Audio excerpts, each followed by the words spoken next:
Doctor दीपक पाचपोर जी, क्या यहाँ एक गंभीर सवाल ये कि सबसे ज़्यादा परेशान आज की तारीख में मोदी जी नज़र आ रहे हैं, लेकिन ये परेशानी पटना की बैठक के बाद से धीरे धीरे बढ़ती हुई बेंगलुरु में जो बैठक हो रही थी वहाँ से ज़्यादा दिखाई दे रही है। और कैसे ये धीरे धीरे बढ़ रही है उसका पूरा घटनाक्रम आप देखिए। सब लोग, जितने साथी हमारे देख रहे हैं इस कार्यक्रम को, सब लोग अच्छी तरह से जान रहे हैं कि उसके बाद से एक अकेला वाले आदमी 38 दलों को साथ लेके आते हैं। ईडी के संजय मिश्रा जी रिटायर होने वाले होते हैं, लेकिन उनको रोकने की कोशिश होती है, सफल हो जाते हैं, 45 दिन के लिए ही सही, उसमें सफल हो जाते हैं। अब आगे की रणनीति पर ज़रा विचार करने की ज़रूरत है। हम लोग एक अनुमान लगाते हैं, अनुमान के तहत ही कुछ न कुछ सामने नज़र आता है। विपक्षी दल मजबूती के साथ खड़े दिखाई दे रहे हैं, लेकिन इतनी मजबूती के साथ नरेंद्र मोदी भी प्लानिंग तो कर ही रहे होंगे ना। जब तब देखिए, शाम के वक्त, रात के वक्त अमित शाह कभी छत्तीसगढ़ पहुंच जाते हैं तो कभी मध्य प्रदेश पहुंच जाते हैं। मध्य प्रदेश में से हमारे साथी बैठे हुए हैं, राकेश अचल जी अच्छी तरह से जान रहे हैं कि, और आप चूंकि छत्तीसगढ़ से बैठे हुए हैं दीपक जी, आप भी अच्छी तरह से जानते हैं अमित शाह जब तब पहुंच रहे हैं वहाँ पे। क्या कुछ चल रहा है, कुछ जानकारी है क्या आपके पास अंदर खाने? क्योंकि हम इस खेमे की बात कर रहे हैं, लेकिन उस खेमे में क्या चल रहा है? क्या बॉलिंग जो है वो विपक्ष कर रहा है, या वो बॉल देने के लिए तैयार ही नहीं है, ये माना जाए? क्या कुछ चल रहा है? राजीव जी, आपने पूछा कि क्या ये मोदी जी हैं, ये सबसे ज्यादा परेशान है क्या? मुझे तो ऐसा लग रहा है, और जो दिख रहा है, कि एकमात्र यही व्यक्ति जो परेशान दिख रहा है। आप बताइए, जो ऊंचे नेता हैं, क्या इस तरीके की आपको भाषा का इस्तेमाल करते दिख रहे हैं? क्या ऐसी हरकतें करते दिख रहे हैं, या इस तरीके की भाव भंगिमाएं उनकी जो है, यानी इनके बराबरी का अगर कोई और दूसरा नेता भारतीय जनता पार्टी में है इनके जैसा बैकग्राउंड वाला, तो अमित शाह हैं। लेकिन आप देखिए, अमित शाह भी इस तरीके के भाषा का इस्तेमाल नहीं कर रहे हैं, या ऐसे कोई वो हाथ वाथ हिला के और कोई ऐसा नहीं कर रहे हैं। पिछले कुछ समय जरूर पिछले कुछ चुनाव में कर रहे थे कि राहुल बाबा बाहर आ जाओ, ठंड बहुत है, या ममता दीदी बाहर आ जाओ। लेकिन जब 2-3 चुनावों में पटकनी मिली भारतीय जनता पार्टी को, वेस्ट बंगाल को भी आप चाहे ले लीजिए, उसके बाद हाल के 2 चुनाव के बाद, तो अमित शाह शायद गंभीर हैं ऐसा लग रहा है। लेकिन अभी तक जो है सबसे ज्यादा परेशान, तो क्या एकमात्र परेशान अगर कोई सामने दिख रहे हैं तो वो है हमारे प्रधानमंत्री मोदी जी हैं। मुझे एक कार्टून याद आ रहा है, मैं उसको ढूंढ रहा था। जिस तरीके से आपको पता है कि स्पेन में एक स्पर्धा होती है जो मेटाडोर बोला जाता है, जिसमें सांडों को उकसाया जाता है लाल कपड़ा दिखाकर।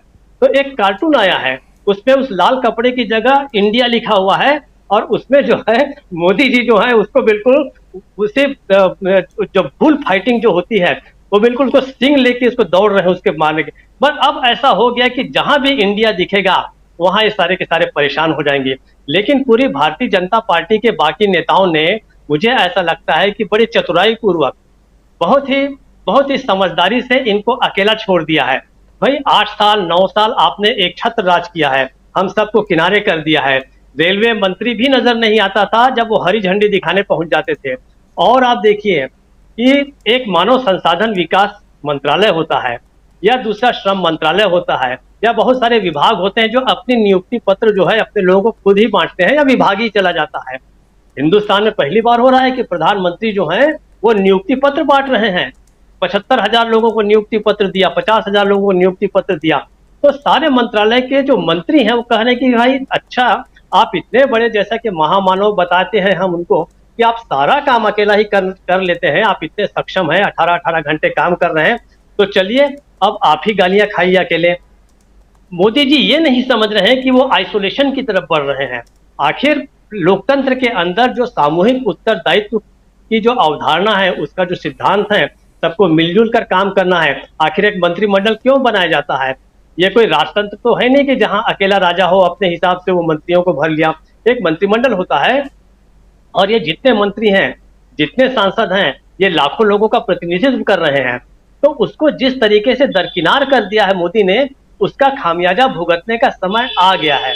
अब थोड़ा बहुत जो आवाज उठाते हुए या इस तरीके की हरकतें करते आपको दिखेंगे, जैसे नरेश बंसल हैं, नरेश बंसल ने जो इंडिया का नाम ही हटाने की बात की है, तो ये ऐसे छोटे मोटे नेता हैं जो स्पर्धा में बने रहना चाहते हैं। अगले चुनाव में देखिए, एक मामले में तो मानना पड़ेगा कि भारतीय जनता पार्टी का नेतृत्व लोगों को काटने में बड़ा निष्ठुर होता है।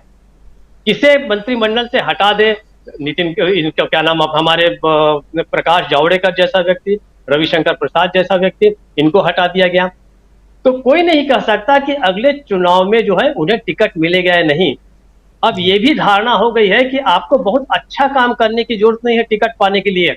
आप जितना निकृष्ट व्यवहार करेंगे, आप भारतीय जनता पार्टी में बने रहेंगे। मुझे ऐसा लगता है कि मनोज तिवारी वगैरह बहुत आसानी से पा जाएंगे अगला टिकट। बहुत सारे जो लोग हैं जिन्होंने या फिर कुछ काम नहीं किया है, या जो बहुत ही बदजुबान किस्म के लोग हैं, चाहे वो हेमंत बिस्वा शर्मा हो, ये सब रिपीट होंगे।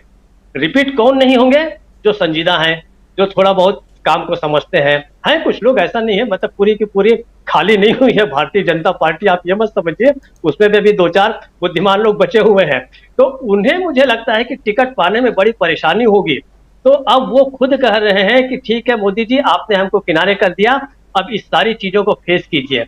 अब आप बताइए, मणिपुर के ऊपर कौन बोल रहा है? मणिपुर के ऊपर स्मृति ईरानी जी बोल रही है, मणिपुर के ऊपर जो है रविशंकर प्रसाद बोल रहे हैं।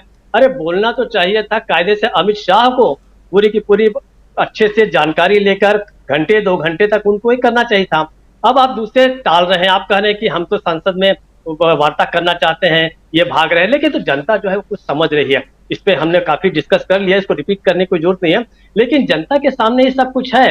अब जनता जो है आपके जो मुख्य धारा की या गोदी मीडिया की जो बातें हैं उसमें बहुत ज्यादा बहकावे में नहीं आ रही है।